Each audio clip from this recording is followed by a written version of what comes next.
It's time for another axe handle speed run around here. That's something I typically do every few months, but it's been over a year in this case, so I may be a bit rusty. This is an exercise I do mostly for fun, but it also does improve your skills.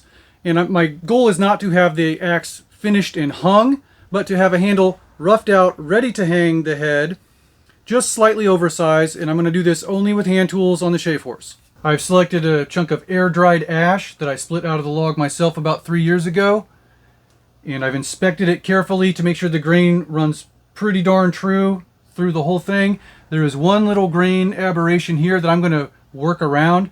The singular guideline I'm drawing is on the end where the head will go. So I'm just going to let my mind try to figure out on the fly how to flow with the grain, but also get an ergonomic handle shape as I go. Again, this tracing of the eye is the singular guideline I'm going to draw on this workpiece. And as soon as the first blade hits the wood, Katrina's going to start the clock. I'm going to use this small complement of tools again, draw knife, actually a large draw knife and a small, and then 2 different spoke shaves. And we'll see what we get. You ready, Katrina? I'm ready. All right, let's go. It's way easier to take down a narrow dimension than a wide dimension. So I'm going to take a bunch of bulk off of the back and front of this blank, and that will initially establish a rough side profile of the handle. Now as I go here, I'm also feeling for the grain direction, and I'll often change my design very subtly on the fly to flow with the grain rather than impose an arbitrary shape that I've conceived.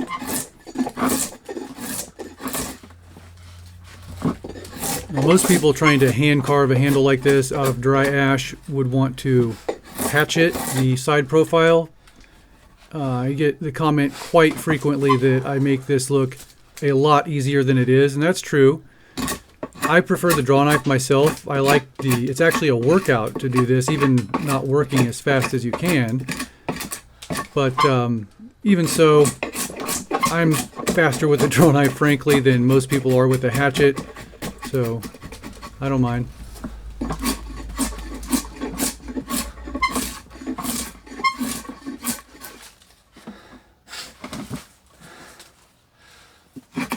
Anytime you see me push cutting like this, that's generally because of access. Because I'm working on a shave horse, the vice jaw of the shave horse obstructs your access to certain cuts. Because that's so close to the end of the workpiece, I wouldn't be able to pull cut. You're always stronger and have better control pull cutting. Push cutting is a little awkward and it's choppy, but sometimes it's just the only approach you have.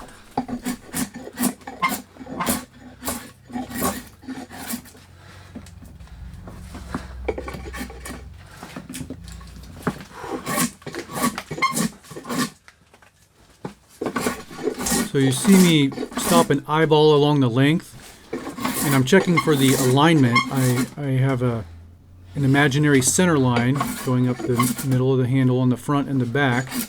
And I'm just making sure I don't do anything that violates that too bad. And the more refined the handle gets, the more frequently I have to stop and do that checking.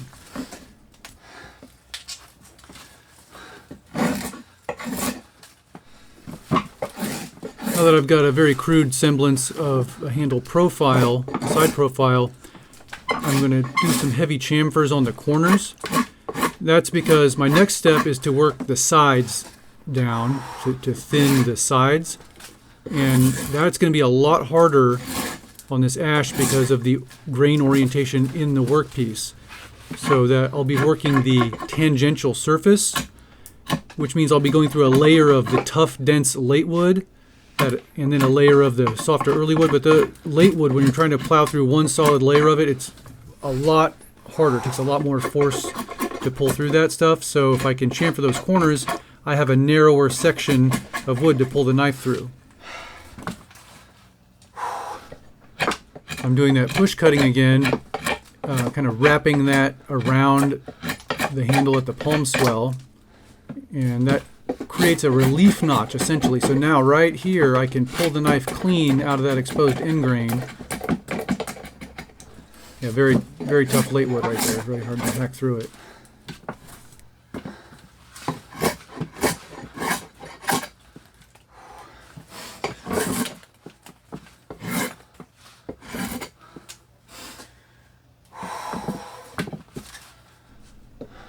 Repeat that procedure on the other side.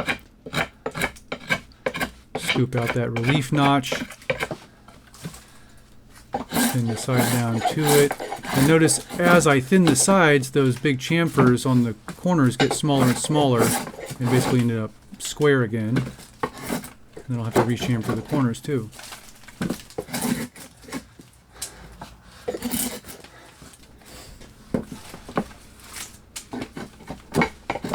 If you can appreciate how tough that ash is, see, I'm really struggling with it there. That is a razor sharp draw knife with a perfect chisel grind.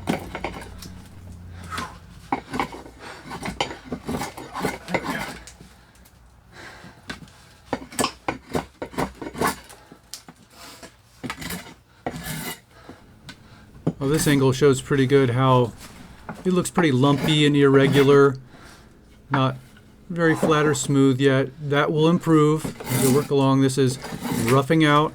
It doesn't need to be pretty until the very end.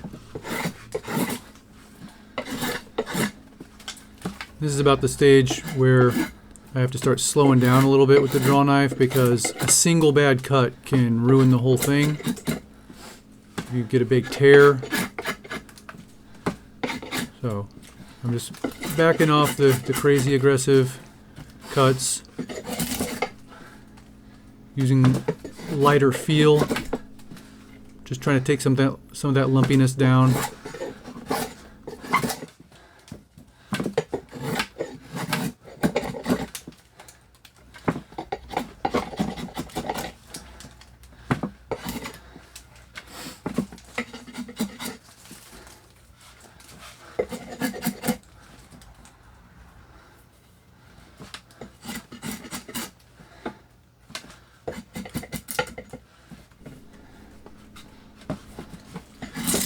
Now these big cuts are going to they're turning into a tear right there as the wood sweeps upward. And I know that, and so that's why I'm cutting the opposite direction to clean up those tears.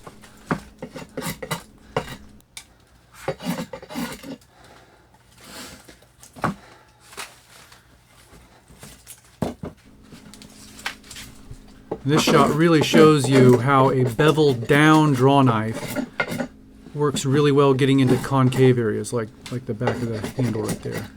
Classic spot that a bevel down draw knife really shines.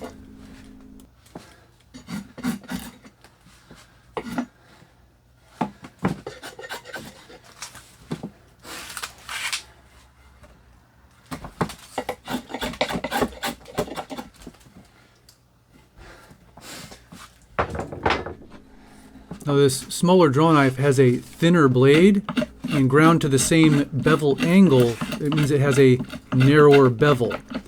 And that narrower bevel lets it get into an even tighter concave that the wider bevel of the larger draw knife can't get into down there at the palmswell. So I use it for just this one operation.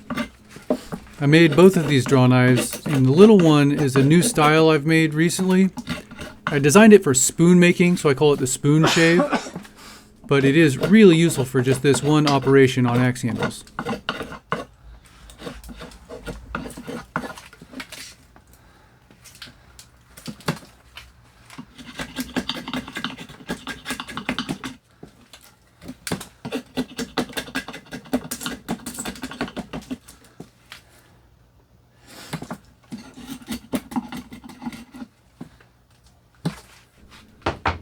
Moving on to a spokeshave now. And if you're not familiar with this tool, it's like a hand plane with a really short sole on the bottom. And that lets it ride along the surface contour instead of skipping over low spots like a hand plane does. So it's pretty good at following the moderate contours of an axe handle. There might be some concave areas you can't quite get into with a flat-soled spokeshave like I'm using. Now, most people, if they're aware of a spokeshave, they think of them being used to make paper-thin shavings and do final finish cuts on fine furniture, and that is not how I typically use them at all. To me, they're an intermediate shaping and refining tool. And I set them as deep, I set the blade to cut as deep as possible without starting to chatter. So my shavings are much heavier than you'll typically see.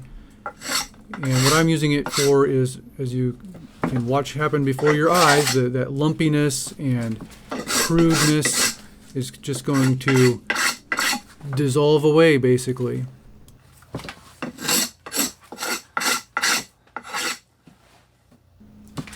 Like most blades, it does tend to cut better if you use it at a skew to the workpiece. So you'll see me alternating that skew to the right, to the left constantly.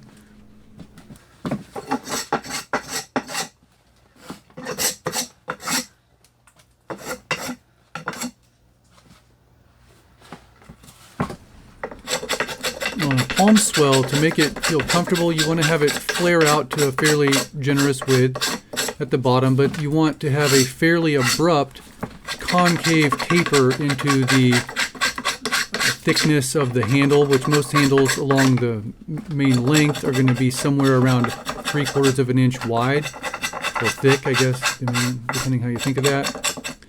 And I'm using the spokeshave down at that palmswell region to scrub down the wood, kind of to spot reduce and blend into that concave sweep that I'm looking for.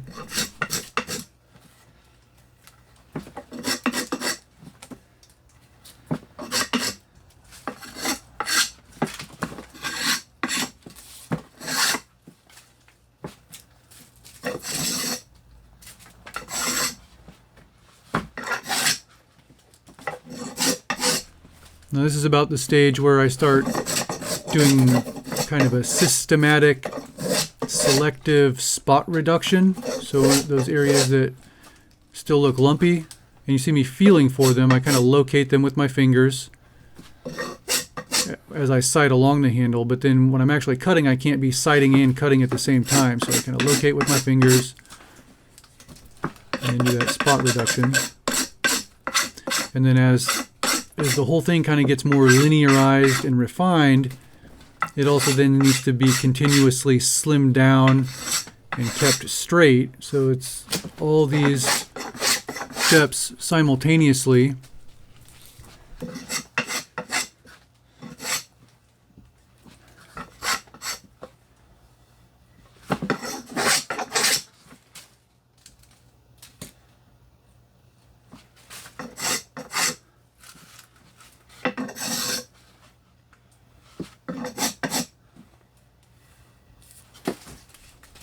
Right there is my first actual check for the diameter, for the size. Definitely way too chunky still. I'll knock a bunch of that bulk off. Blend that back to the length of the handle real quick. And at this stage, until the head is fitted, I am going to leave it a bit oversized. I just don't want it too oversized. I want it down to a size that I can take it out and test it with the head on, but also where I can selectively remove some material at the butt end if the head doesn't want to go on perfectly straight. I can straighten the head by shaping the handle differently, essentially. If a head doesn't want to go on straight, there are ways to steer it straight, but even so, sometimes if your handle is all the way down to its final finish size, it's dicey making sure that that comes out dead nuts. So I'm definitely approaching the point where I want to just be done with the handle shaping and start fitting the head here. Yep. And back to the draw knife for the initial fitting of the head, and my finish line is going to be where the top of the, what they call the tongue of the handle, the very top of it there, will just fit into the head, maybe a 1/4 inch or so. A lot of people don't realize that axe eyes are tapered from the top and from the bottom like an hourglass or a bow tie. So the axe handle, the very top of it, needs to have a matching taper so that it will wedge into the bottom half of the axe eye.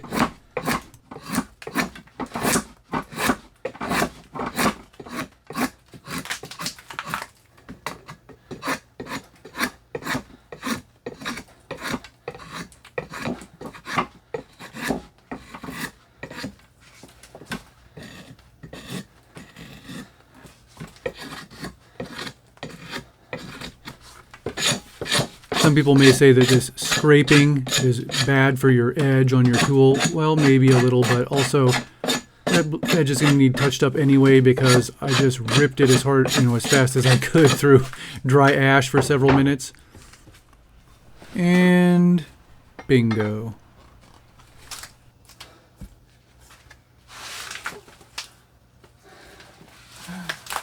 I'm sweating more.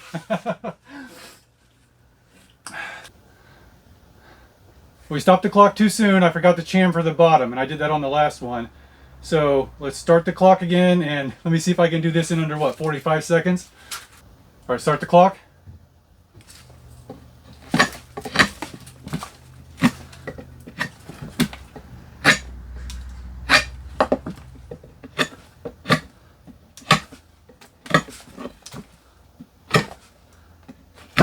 Okay, stop. All right, caught my breath a little bit, I can speak. So my time is 56 seconds faster than last attempt. And something I didn't mention was that I was going for an octagonal faceted handle this time instead of ovalized. So there's more eyeballing for those facets to be straight. They're not perfect now, but this is at the point where I would go ahead and hang the head, and then I'll true all that stuff up after that is done. This ash is also, in addition to being tougher, it's also a little bit curly. So this had more than one thing going against me, so maybe taking time off helps in some cases. I get a lot of disparaging comments from people who see me work fast like that and assume I have no idea what I'm doing just because the wood's flying and the things are, moving faster than they can comprehend, shall we say. But every single movement of the tool, every time I flip that workpiece around, the gears are turning. I'm assessing the workpiece. I'm planning my next cut. That is 100% strategy. So in a future video, I will finish this hang. We'll see how this thing turns out, and we'll do some beauty shots and see whether or not, in fact, working fast means you're working bad. Thanks for watching. Please subscribe.